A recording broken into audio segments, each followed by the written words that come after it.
Isip ni Madam Luto sa wakas, ito ngang si Carla dahil sakto namang ooperahan pa lang sana ito at napayagan na hindi muna itutuloy hanggat hindi makakausap.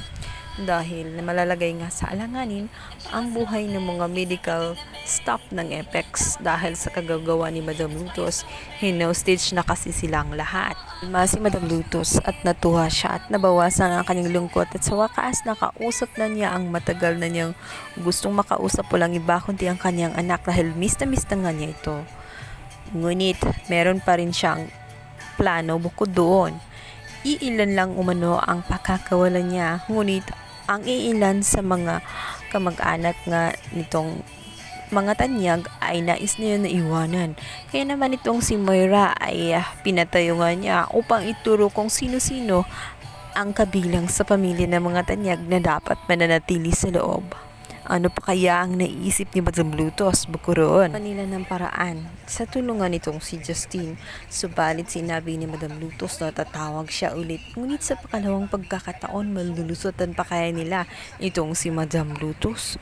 Or may maiisip na naman itong daddy ni Justine. Nalaan kasi niya si Justine na magpreno sa pagtulong sa kanyang ina dahil wala silang plano na magpakahiro sa mga taga-Apex, lalong-lalo na kay Giselle dahil alam nila kung gaano kasakit ang pinagdaanan nitong si Justine dahil siya lang naman ang nag-iwan at nag-abandona sa kanya at gusto niyang itatak niya sa isipan na hindi siya worth it na tulungan. Gusto rin niyang ipaalala na kaya sila naroroon sa Apex ay upang makuha ang lahat na dapat umano ay nararapat kay Justine.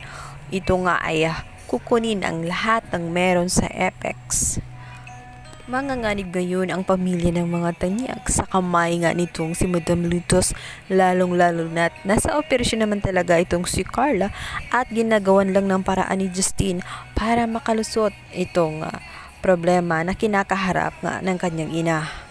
Bilang banda, ito nga si Irene ay tumawag na naman dito kay Carlos upang sana'y humingi ng tulong dahil nga na-hold up nga siya sa kalagitnaan ng daan at nagpahatid nga lang siya sa bahay nito. Ngunit inis na inis itong si Carlos lalo't may kinakaharap siya na problema ngayon at ngayon ay hindi siya makapasok sapagkat hinaharangan siya ng mga kapulisan.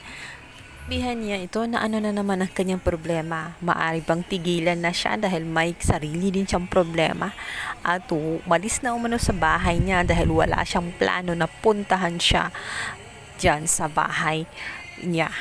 Nanganganib nga ang pamilya ng mga tanyag, lalong-lalo na ito nga si Justine ay hinaharangan na ng kanyang daddy sa pangalawang pagkakataon sana natutulungan niya ang kanyang ina na si Giselle. Gusto niya na bumagsak ang Apex at hayaan na lang ang mga mangyayari. Ang importante ay mapasa kanila ang lahat ng meron nito. Samantala, frustrated na nga itong si RJ, kaya naman nakahanap siya ng pagkakataon. Nais niyang makipaglaban.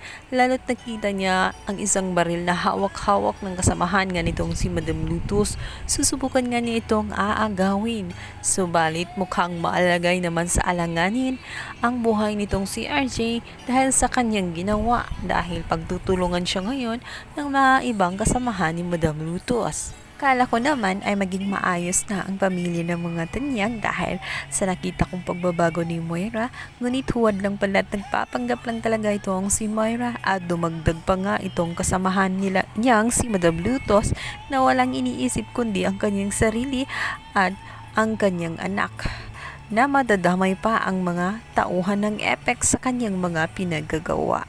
Abangan ang lalong umiinit na tagpo na abot kamay ng pangarap. Please don't forget to like and subscribe my YouTube channel. Thank you.